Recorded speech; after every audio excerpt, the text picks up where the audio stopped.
remember. Learning objectives. 1. Embracing the values of childhood memories. 2. Recollecting the memories related to the house where the poet was born. 3. Realize the fact that childhood memories are the best part of our life. I remember the house where I was born, the little window where the sun came peeping in at morn. He never came a wink too soon, nor brought too long a day. But now I often wish the night had borne my breath away.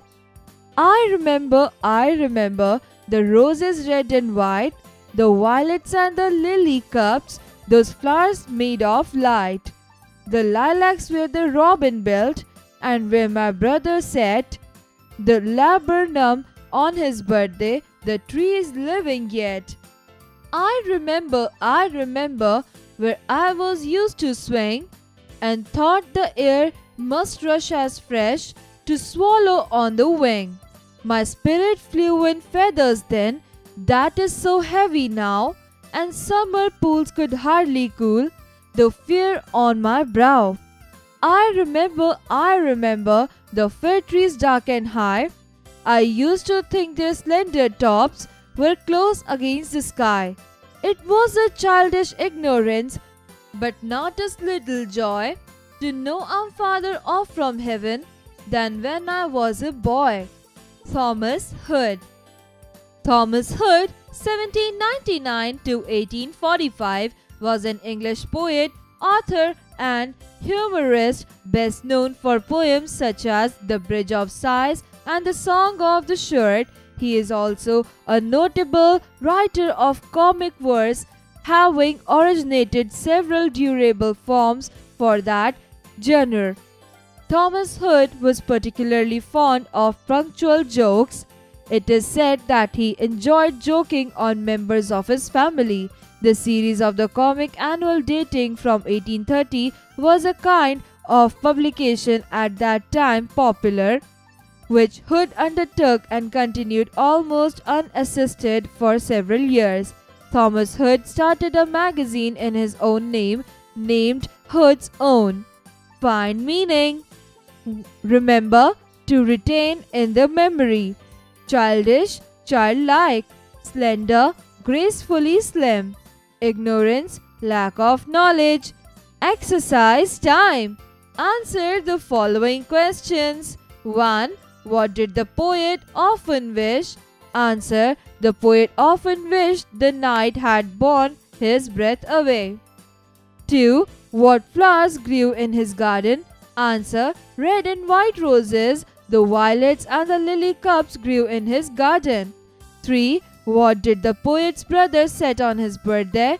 Answer. The poet's brother sets a laburnum on his birthday. 4. Of what trees did the poet remember? Answer. The poet remembers the fir trees dark and high. Find their meaning.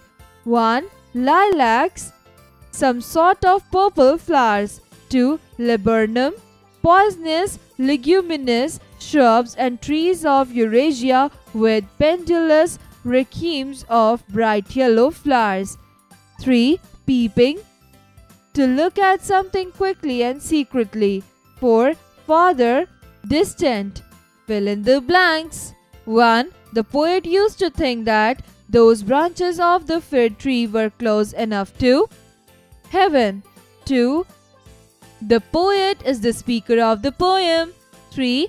I Remember is one of the best literary pieces known for its themes of childhood.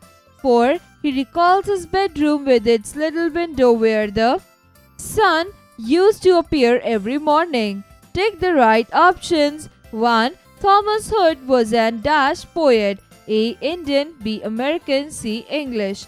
Answer. C. English. 2. The mood of the poet is A. Sad, B. Happy, C. Angry. Answer. B. Happy. 3. According to the poet, time passes leaving only dash behind. A. Memories, B. Happy times, C. Nature. Answer. A. Memories. Match the following. Column A, column B. 1. Fair trees, high. 2. Summer pools, cool. 3. Roses, white and red. 4. Little window, sun peeping. Let's enjoy the poem. Memories, the fleeting nature of time and childhood innocence are the major themes featured in this poem. Throughout the poem, the speaker reflects on his childhood memories and talks about the fleeting nature of time. Children can take full advantage of the joy around them without feeling bothered about the tensions of the world. Communication. Writing skills. Think of the activities that you used to do in your very childhood days and write down in space provided.